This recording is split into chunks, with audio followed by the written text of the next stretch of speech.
بسم اللہ الرحمن الرحیم۔ کروڑ درود و سلام نبی پاک صلی اللہ علیہ وآلہ وسلم کی ذاتی اقدس پر۔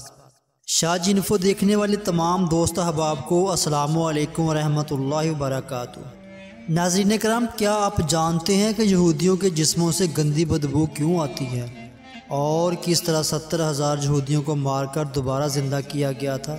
اگر آپ ان سوالوں کے جواب نہیں جانتے تو آج کی ویڈیو مکمل دیکھیے گا، جس میں ہم اس حوالے سے تفصیلی گفتگو کرنے جا رہے ہیں، جو یقیناً آپ کے علم میں اضافے کا باعث بنے گی۔ آگے بڑھنے سے پہلے آپ تمام احباب سے گزارش ہے کہ اگر ویڈیو اچھی لگے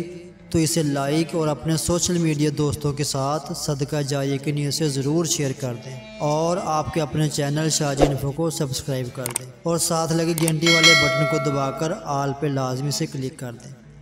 دوستو، آپ جانتے ہوں گے کہ یہودیوں کی بہت سی نسلیں اور فرقے ہیں، جن میں سے یہودیوں کی ایک ایسی نسل بھی موجود ہے جن کی جلد کا رنگ مردہ انسانوں کی طرح پیلا ہوتا ہے، اور ان کے جسموں سے کسی مردہ گلی سڑی لاش جیسی بدبو ہر وقت خارج ہوتی رہتی ہے، یہاں تک کہ ان کا نیا لباس بھی تھوڑے ہی عرصے بعد کسی مردے کے کفن کی طرح گرد آلود اور تار تار ہونے لگتا ہے۔ یہ لوگ اپنی اس کمزوری یا نشانی کو چھپانے کے لیے بھلے کتنے ہی پرفیوم اور خوبصورت لباس استعمال کر لیں، ان کی ان تینوں نشانیوں میں سے کسی ایک نشانی کی وجہ سے پہچانے جاتے ہیں۔ یہ لوگوں میں گل مل کر اپنی شناخت تو چھپا لیتے ہیں، لیکن اپنی اس مستقل شناخت سے عمر بھر پیچھا نہیں چھڑا سکتے۔ ان کی اس خامی کے حوالے سے کہا جاتا ہے کہ یہ ایک عذاب یافتہ قوم ہے جو ہزاروں سال پہلے دنیا میں آئی تھی، لیکن اپنی بدعمالیوں اور پیغمبر کی نافرمانی کی وجہ سے، اللہ کے احکامات کی خلاف ورزی کرنے کی وجہ سے ایک انوکھے اور بدترین عذاب کا شکار ہو گئی تھی۔ دوستو، یہ واقعہ کچھ یوں تھا کہ حضرت موسیٰ علیہ السلام کے بعد کی بات ہے، جب ایک پیغمبر یہودی قوم کے ایک بڑے شہر کی جانب بھیجے گئے۔ جیسا کہ تاریخ میں ملتا ہے کہ یہودیوں کا شروع سے یہی وتیرہ رہا ہے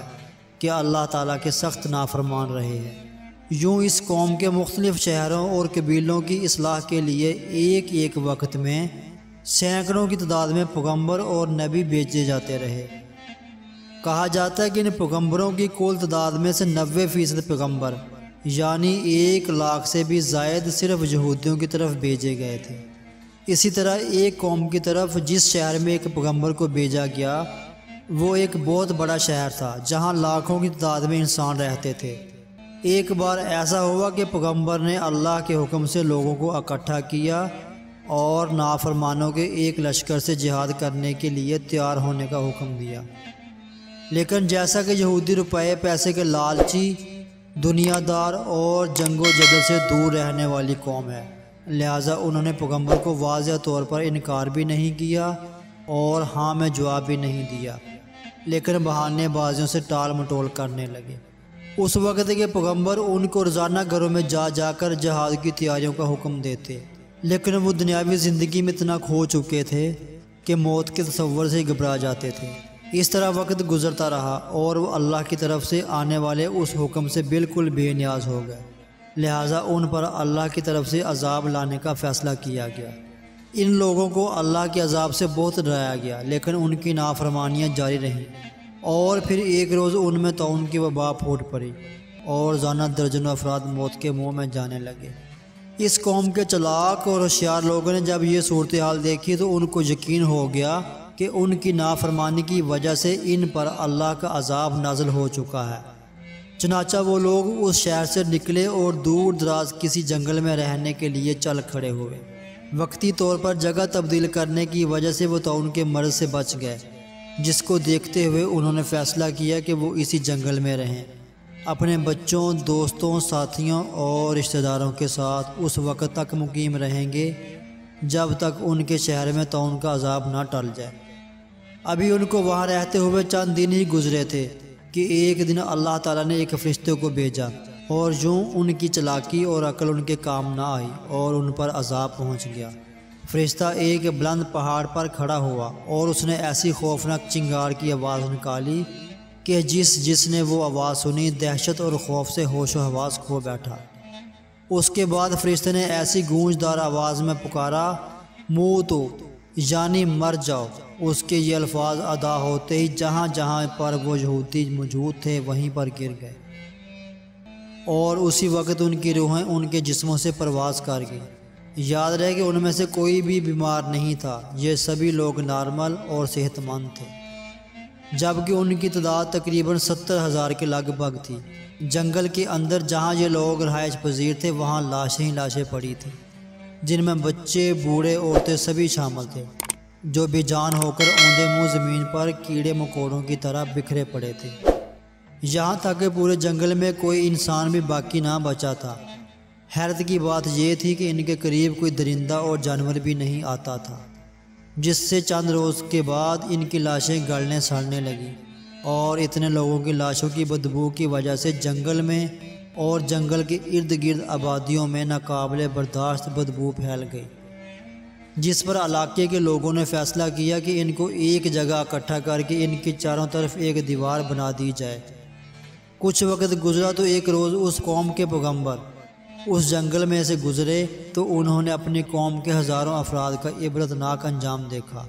تو ان کا دل بھر آیا۔ تب وہ سجدے میں گر کر رونے لگے اور دعا مانگنے لگے کہ اے اللہ پاک، یہ نہ دان تھے نہ سمجھ تھے، لیکن یہ میری قوم کے لوگ تھے، ان سے مجھے پیار تھا جن کے بغیر اب میں بالکل تنہا رہ گیا ہوں۔ اگر یہ زندہ ہوتے تو میں ان کو تبلیغ کر کے نافرمانی سے بچانے کی کوشش کرتا۔ اے اللہ تو میری فریاد قبول کر اور ان کو دوبارہ زندہ کر دے۔ اس دعا کے بعد آپ کے پاس فرشتہ وحی لے کر آیا، اور فرشتے نے کہا اے پیغمبر، اللہ فرماتا ہے آپ ان کی لاشوں کو جن کی اب ہڈیاں بھی بگڑ چکی ہیں ان کو کہیے کہ اے ہڈیوں، اللہ تم کو حکم دیتا ہے کہ تم ہر ایک انسان کے لیے جمع ہو جاؤ۔ لہٰذا آپ نے جب یہ الفاظ ہڈیوں کو مخاطب کر کے ادا کیے تو تنکوں کی طرح بکھری ہڈیاں ایک جگہ پر ایک مکمل ڈھانچے کی شکل میں اکٹھی ہونے لگی، اور دیکھتے ہی دیکھتے ایک ایک انسان کا ڈھانچہ دوسرے سے الگ ہو گیا۔ اس کے بعد پھر فرشتہ حاضر ہوا اور اللہ کا پیغام دیا کہ آپ ایک بار پھر ان سے کہہ دو کہ اللہ کا حکم ہے کہ تم اپنے اپنے ڈھانچوں پر گوشت پہن لو۔ لہٰذا اللہ کا یہ حکم سنتے ہی ہڈیوں پر گوشت جمع ہونے لگا، اور جب سبھی 70,000 ڈھانچوں پر گوشت چڑھ گیا تو پھر فرشتے نے کہا کہ ایک بار پھر ان کو کہیں کہ اللہ حکم دے رہا ہے کہ تم سب زندہ ہو جاؤ۔ لہٰذا جیسے ہی پیغمبر نے حکم دیا تو سبھی لاشیں زندہ ہونے لگیں۔ ناظرین گرامی، بے شک یہ انسانی طریقہ انوکھا اور حیرت انگیز واقعہ تھا، جب ایک دو نہیں بلکہ 70,000 انسان مر چکے تھے ایک بار پھر زندہ ہوئے، لیکن ان کے عذاب کی نشانی کے طور پر ان میں ایک تبدیلی آ چکی تھی جس کے آثار آج بھی موجود ہیں، اور وہ تبدیلی یہ تھی کہ ان کے جلد کا رنگ کسی مردہ انسان کی لاش کی طرح پیلا اور زرد ہو چکا تھا۔ جس طرح کچھ دنوں کے بعد کسی لاش یا جسم کا سارا خون خشک ہو چکا ہوتا ہے اور خون کے بغیر جلد بالکل پیلی ہو جاتی ہے، لہٰذا ان انسانوں کی جلد کا رنگ ایسے ہی پیلا ہو چکا تھا، لیکن وہ صحت مند اور زندہ تھے۔ ان میں دوسری تبدیلی یہ تھی کہ ان کے جسموں سے ویسے ہی بدبو خارج ہو رہی تھی جیسی 10-15 دن پرانی لاش کے جسم سے پیدا ہوتی ہے، جبکہ تیسری تبدیلی یہ تھی کہ یہ لوگ جو بھی لباس پہنتے تھے اس لباس کی حالت مردے کے کفن جیسی ہونے لگتی، جیسے قبر میں پڑا مردہ مٹی لگنے سے اس کا کفن میلا ہونے لگتا ہے اور کمزور ہو کر تار تار ہونے لگتا ہے۔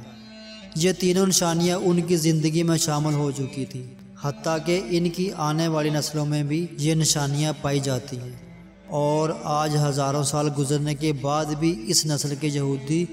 پوری دنیا میں موجود ہیں اور ان میں یہ تینوں نشانیاں پائی جاتی ہیں۔ قرآن پاک کی سورہ بقرہ کی آیت نمبر 243 میں اس واقعے کی سب سے بڑی دلیل ہے، جس کا ترجمہ کچھ یوں ہے کہ اے محبوب، کیا آپ نے نہیں دیکھا وہ جو موت کے ڈر سے اپنے گھروں سے نکلے، وہ ہزاروں تھے، اللہ نے ان سے کہا مر جاؤ اور پھر انہیں زندہ کر دیا۔ بے شک اللہ لوگوں پر فضل کرنے والا ہے مگر اکثر ناشکرے ہیں۔ آخر میں اللہ تعالیٰ سے دعا ہے کہ اللہ ہمیں نیک اعمال کرنے کی توفیق عطا فرمائے، آمین ثم آمین۔ اس ویڈیو کے متعلق اپنی رائے کمنٹ سیکشن میں ضرور دیں۔ دوبارہ ملیں گے ایک نئی معلوماتی اور اسلامی ویڈیو کے ساتھ۔ اللہ ہم سب کا حامی و ناصر ہو۔